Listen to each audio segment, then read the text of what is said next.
Assalamualaikum warahmatullahi wabarakatuh. Salam sejahtera untuk kita semua. Kami, mahasiswa dari Institut Manajemen WIATA Indonesia. Video ini dibuat untuk menyelesaikan tugas kelompok ulangan tengah semester di mata kuliah Prinsip-Prinsip Manajemen dengan dosen pengampu Ibu Dr. Anda Mariati Tirtawiata MBA. Kami dari kelompok 6 terdiri dari 8 anggota yang masing-masing bekerja sama dalam menyelesaikan tugas ini. Di sini kami akan membahas materi yang berjudul Setup, Planning, and Issue. Langsung saja kita simak pembahasannya. Setup and planning issue. Mengatur dan merencanakan masalah. Apa hal pertama yang harus dilakukan pengusaha? Hal pertama yang harus dilakukan pengusaha adalah mengidentifikasi peluang dan kemungkinan keunggulan kompetitif. Setelah mengidentifikasi peluang, selanjutnya siap untuk memulai usaha dengan meneliti kelayakannya dan kemudian merencanakan peluncurannya. Masalah permulaan dan perencanaan ini akan kita bahas ya. Yang pertama, ada mengidentifikasi peluang lingkungan dan keunggulan kompetitif. Seorang penulis manajemen terkenal, yaitu mendiang Peter Drucker, menyebutkan ada 7 potensi sumber peluang yang mungkin dicari pengusaha dalam konteks eksternal. 1. Yang tak terduga. Ketika situasi dan peristiwa tidak diantisipasi, peluang dapat ditemukan. Mungkin sukses yang tidak terduga, yang mendatangkan berita baik atau positif, atau kegagalan yang tidak terduga, yang mendatangkan berita buruk atau negatif. Apapun itu, ini dapat memberikan peluang bagi pengusaha untuk dikejar. 2. Yang tidak sesuai. Ketika ada sesuatu yang tidak sesuai, itu menunjukkan inkonsistensi dan inkompatibilitas di jalan itu muncul. Hal-hal seharusnya dengan cara tertentu, tetapi sebenarnya tidak. Ketika kebijaksanaan konvensional tentang cara seharusnya menjadi tidak berlaku, untuk alasan apapun, peluang hadir. Pengusaha yang bersedia untuk berpikir di luar kotak, yaitu berpikir di luar pendekatan tradisional dan konvensional, mungkin menemukan kantong potensi keuntungan. Yang ketiga, proses perlu. Apa yang terjadi jika teknologi tidak segera menghasilkan penemuan besar yang akan secara fundamental mengubah sifat dari beberapa produk atau layanan? Nah, yang dapat terjadi adalah munculnya kantong-kantong peluang wirausaha di berbagai tahapan proses seiring para peneliti dan teknisi terus berkarya untuk terobosan monumental. Karena lompatan penuh tidak mungkin, peluang berlimpah dalam langkah-langkah kecil. 4. Struktur industri dan pasar. Ketika perubahan teknologi mengubah struktur industri dan pasar, perusahaan yang ada bisa menjadi usang jika mereka tidak selaras dengan perubahan atau tidak mau berubah. Bahkan, perubahan nilai sosial dan selera konsumen dapat menggeser struktur industri dan pasar. Pasar dan industri ini menjadi sasaran terbuka bagi wirausahawan yang gesit dan cerdas. 5. Demografi. Karakteristik populasi dunia sedang berubah. Perubahan ini mempengaruhi industri dan pasar dengan mengubah jenis, kuantitas produk, layanan yang diinginkan, serta daya beli pelanggan. Meskipun banyak dari perubahan ini cukup dapat diprediksi jika Anda tetap waspada terhadap tren demografis. Perubahan lainnya tidak begitu jelas. Peluang wirausaha yang signifikan dapat diwujudkan dengan mengantisipasi dan memenuhi kebutuhan masyarakat yang terus berubah. Selanjutnya yang keenam, perubahan persepsi. Apa sih yang dimaksud dengan persepsi? Nah, persepsi adalah pandangan seseorang tentang realitas. Ketika terjadi perubahan persepsi, faktanya tidak berbeda, tetapi maknanya yang berubah. Perubahan persepsi menjadi inti profil psikografis orang. Apa yang mereka hargai, apa yang mereka yakini, dan apa yang mereka pedulikan. Perubahan sikap dan nilai ini menciptakan peluang besar potensial bagi pengusaha yang waspada. Yang terakhir adalah pengetahuan baru. Pengetahuan baru adalah sumber peluang wirausaha yang signifikan. Meskipun tidak semua inovasi berbasis pengetahuan itu penting, pengetahuan baru menempati peringkat yang cukup tinggi dalam daftar sumber peluang wirausaha. Namun, dibutuhkan lebih dari sekadar memiliki pengetahuan baru.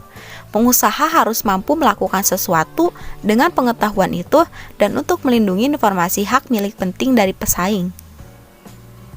Selanjutnya, meneliti kelayakan usaha, ide.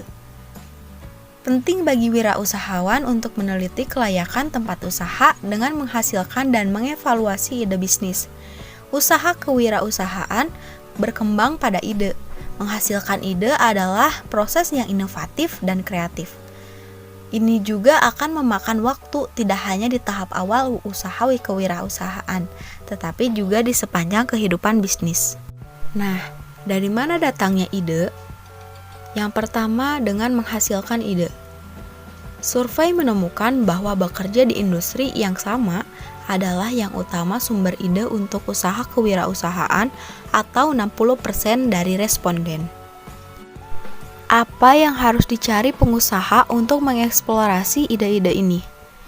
Nah, mereka akan mencari batasan dari apa yang saat ini tersedia, pendekatan baru dan berbeda, kemajuan dan terobosan, ceruk yang tidak terisi, atau tren dan perubahan. Setelah menghasilkan ide, langkah selanjutnya adalah mengevaluasi ide. Pendekatan evaluasi yang lebih terstruktur yang mungkin ingin digunakan oleh wirausahawan adalah studi kelayakan yang merupakan analisis dari berbagai aspek usaha wirausaha yang diusulkan serta dirancang untuk menentukan kelayakannya. Studi kelayakan yang dipersiapkan dengan baik tidak hanya menjadi alat evaluasi yang efektif untuk menentukan apakah ide kewirausahaan berpotensi untuk berhasil, tetapi juga dapat menjadi dasar untuk rencana bisnis yang sangat penting. Meneliti kelayakan usaha pesaing. Bagian dari meneliti kelayakan usaha adalah melihat pesaing.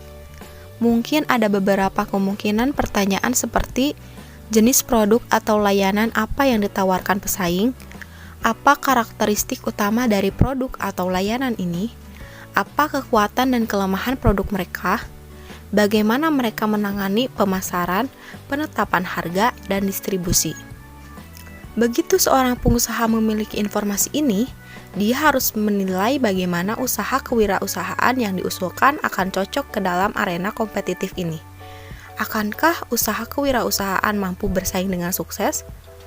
Jenis analisis pesaing ini menjadi bagian penting dari studi kelayakan dan rencana bisnis. Jika setelah semua analisis ini, situasinya tampak menjanjikan, bagian terakhir dari penelitian kelayakan usaha adalah melihat berbagai opsi pembiayaan. Langkah ini bukanlah penentuan akhir tentang berapa banyak pendanaan yang dibutuhkan usaha, atau dari mana pendanaan ini berasal, tetapi hanya mengumpulkan informasi tentang berbagai alternatif pembiayaan. Meneliti kelayakan usaha pembiayaan. Mendapatkan pembiayaan tidak selalu mudah, karena dana kemungkinan besar akan dibutuhkan untuk memulai usaha. Seorang wirausahawan harus meneliti berbagai pilihan pembiayaan.